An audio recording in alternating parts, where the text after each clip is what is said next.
दिन किलोमीटर जो साइकिलिंग करके आए हैं गुजरात से लेकर यहाँ अरुणाचल प्रदेश तक। जी। तो सबसे पहले आपका नाम और ये आपका जो जर्नी का जो बिहान उसका मोटिव क्या है उसका बारे में बताइए। मेरा नाम है जयंत महाजन। मैं एक प्रोफेसर हूँ क्राइस्ट यूनिवर्सिटी लवासा पुणे में। और मैंने ये साइकिलिंग जर्नी का आरंभ किया है 23 जनवरी 23 जनवरी इसी साल में। नाड़ाबेट करके एक जगह है कच्छ में, गुजरात। वहाँ से मैंने आरंभ किया इस यात्रा का।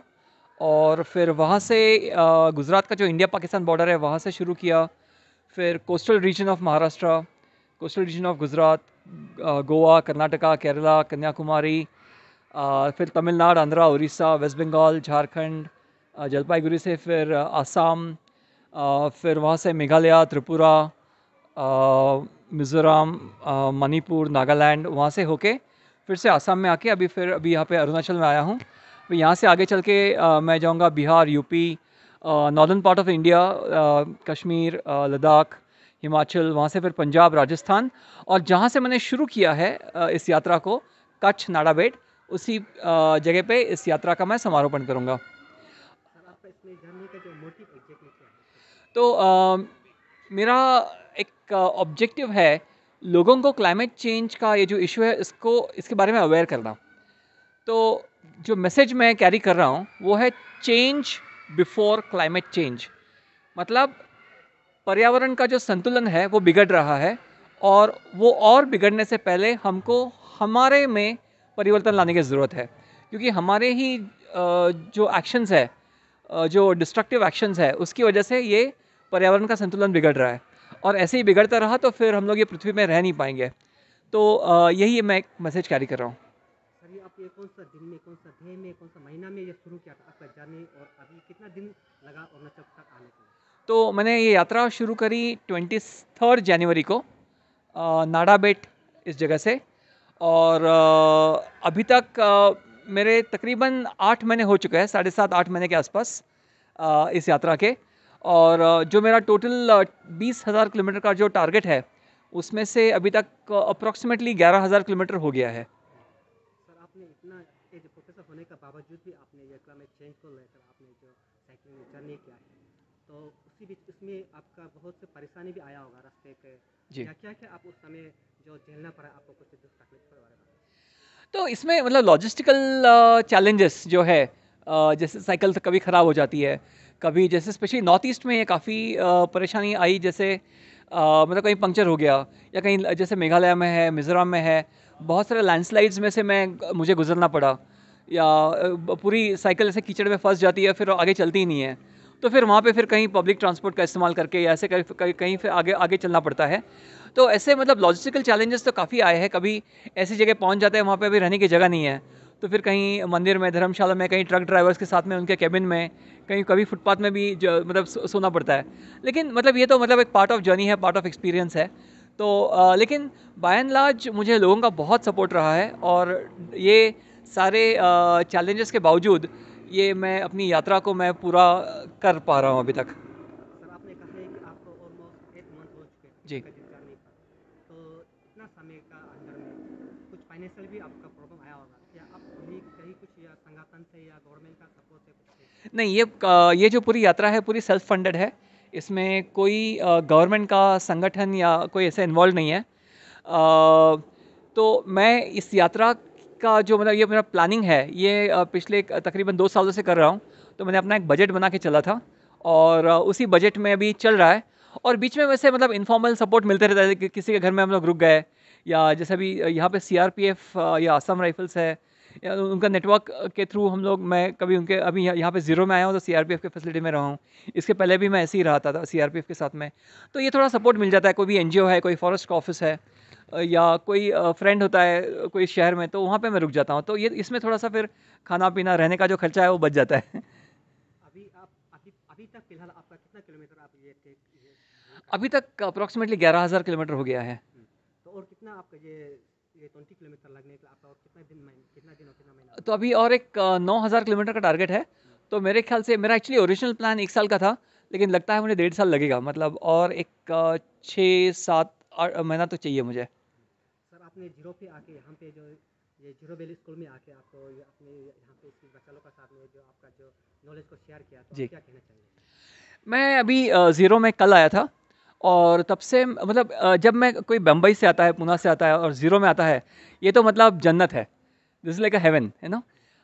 लेकिन जब मैंने लोकल लोगों से बात करनी शुरू करी, तो मुझे पता चला कि जो बाकी पूरी दुनिया में जो क्लाइमेट चेंज का जो नेगेटिव इम्पैक्ट हो रहा है, तो ज़ीरो भी इससे बच नहीं पा रहा है। मतलब मुझे बोला गया कि 3 साल पिछले 2 या 3 साल से काफ़ी गर्मी बढ़ रही है ज़ीरो में भी। हालाँकि मतलब मैं तो काफ़ी कंफर्टेबल हूँ क्योंकि मैं ज़्यादा गर्म देश से आया हूँ। लेकिन यहाँ पे जो लोकल लोग बताते हैं गर्मी बढ़ रही है, स्नोफॉल पहले होता था तो वो कम हो रहा है। प्लस ज़ीरो ये एक रेनफेड एरिया है। यहाँ पे ऐसा कोई मेजर रिवर या ऐसा कोई वाटर सोर्स नहीं है। तो लेकिन यहाँ पे अभी जो मेजर कंस्ट्रक्शन एक्टिविटीज़ हो रही है, पॉपुलेशन बढ़ रहा है, इंफ्रास्ट्रक्चर डेवलपमेंट जो हो रहा है, तो इकोनॉमी के लिए मे बी वो अच्छा है, लेकिन आगे चल के जो यहाँ का क्लाइमेट है उसको पूरा ख़राब करेगा। मतलब उसका इम्पैक्ट हम लोग देख ही रहे हैं, गर्मी बढ़ रही है। तो गर्मी बढ़ेगी तो हम लोग सिर्फ फ़ैन लगाने और एसी लगाने से उसका सोल्यूशन नहीं निकलेगा, क्योंकि उसका पूरा क्लाइमेट में इम्पैक्ट पड़ेगा।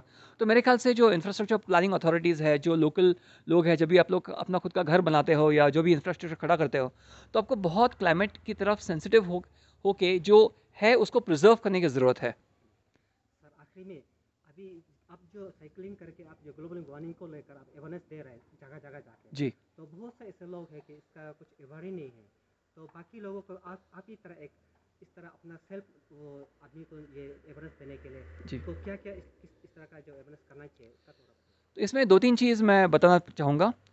अ, एक तो मतलब जब भी मैंने ये जर्नी शुरू की, तो मुझे लग रहा था कि लोग अवेयर है लेकिन कंप्लेसेंट है। कंप्लेसेंट मतलब ठीक है यार, अभी मतलब मैं क्या करूँ, है ना? तो जो चल रहा है वो चलने दो, जब भी होगा तो देखा जाएगा, इस तरह से। लेकिन जब मैंने अपनी यात्रा शुरू की और जब भी लोगों से बात करनी मैंने शुरू की, तो ये पाया कि अवेयरनेस लेवल्स ही बहुत कम है, स्पेशली ग्राउंड लेवल पे।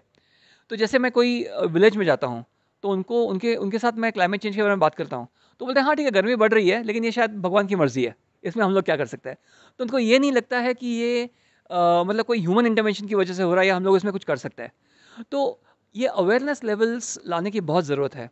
और जो लोग अवेयर है, जो एजुकेटेड है और अवेयर है, लेकिन वो कंप्लेसेंट है, मतलब ठीक है अभी हम लोग क्या करें। क्योंकि क्या होता है ना, अगर हम लोग क्लाइमेट पॉजिटिव एक्शंस लेना शुरू करें, तो हम लोग को काफ़ी सारे इनकन्वीनियंस झेलने पड़ते हैं। हमारा जो लाइफ है, लाइफस्टाइल बदलना पड़ेगा। तो एसी को छोड़ना पड़ेगा, एसी गाड़ी छोड़ना पड़ेगा। बहुत सारे जो प्रोडक्ट्स हम लोग इस्तेमाल करते हैं, वो जो क्लाइमेट के लिए ठीक नहीं है, उसको तो वो हमको छोड़ना पड़ेगा। तो ये जो इनकन्वीनियंस है, ये कोई झेलना नहीं चाहता। तो ये प्रॉब्लम है। तो आई थिंक हम लोग को अवेयरनेस ड्राइव्स पे बहुत काम करना चाहिए, और जो लोग अवेयर है उनको थोड़ा सा अपना लाइफस्टाइल सस्टेनेबल बनाने की कोशिश करने की बहुत ज़रूरत है। ये पॉइंट नंबर एक। दूसरा कि ये जो जर्नी में मैं अकेला नहीं हूँ। मतलब अभी फ़िलहाल ये जर्नी तो मेरी अकेले की है, लेकिन हम लोग का एक ग्रुप है, जैसे चेंज बिफोर क्लाइमेट चेंज। मतलब ये I have to change as a human being before the climate changes for worst. मुझे अपने आप में परिवर्तन लाने की ज़रूरत है, उसके पहले कि पूरे पर्यावरण का संतुलन पूरी तरह से बिगड़ जाए। तो ये जो हम संदेश लेके चलने वाले और कुछ 5-6 साइक्लिस्ट हैं, रुपेश राय जी जो है, जिन्होंने ये यात्रा 2 साल पहले की थी, दिल्ली से मदुरई एंड बैक, अबाउट कुछ 14,000 किलोमीटर्स की यात्रा थी ये। और उन्होंने हर गाँव में जाके ये सेम संदेश दिया, बरगद के पेड़, पीपल के पेड़ लगाए। फिर हमारे और एक साइक्लिस्ट है प्रदीप जी, इन्होंने ऑलरेडी ये यात्रा की है पूरे भारतवर्ष में। तो ऐसे काफ़ी सारे जो साइक्लिस्ट हमारे से जुड़े हुए हैं, तो हम लोग क्या करें, एक मूवमेंट बनाने की कोशिश करें कि मतलब ऐसे नहीं कि मेरे से ये यात्रा शुरू हुई और मेरे साथ ख़त्म हो गई। तो ऐसे बहुत सारे साइक्लिस्ट, और मैं देख भी रहा हूँ कि ऐसे कोई जुड़ जाए हमारे साथ में, तो ये एक बड़ा एक मूवमेंट बने और ये चलता रहे, ताकि ज़्यादा से ज़्यादा लोगों तक हम लोग पहुँच सके इस संदेश के साथ में, change before climate change. Sir आपने कहा है कि आप लोग का उसमें बहुत सा ग्रुप ऐसा ज्वाइन है, तो उसका कुछ आप लोग का नाम रखा है क्या साइकिलिंग का? तो बेसिकली ये मूवमेंट का नाम ही हमारा है, change before climate change. Thank you. तो ये हम लोग का एक मूवमेंट का नाम है। तो ये बहुत सारे, मतलब अभी कुछ तकरीबन 10 जन होंगे। एक अपर्णा जी है जो वायनाड में है, ये प्रदीप जी वगैरह, उनका नाम तो बताया मैंने। एक बंदे हैं जो सी द ग्लेशियर्स ना, तो ऐसे काफ़ी सारे लोग हैं। रुपेश जी जिन्होंने इसकी शुरुआत की, और काफ़ी सारे government officials, directly indirectly bureaucrats हैं, इंडस्ट्री के लोग हैं जो इन अपने पर्सनल कैपेसिटी में जुड़ रहे हैं। कोई फॉर्मल ऐसा कोई ये नहीं है, लेकिन एक पर्सनल कैपेसिटी में जो बिलीव करते हैं इस कॉज में। सर आपने अपना नॉलेज को एपी तरह के द्वारा शेयर किया, इसके लिए शुक्रिया सर। बहुत बहुत धन्यवाद आपका।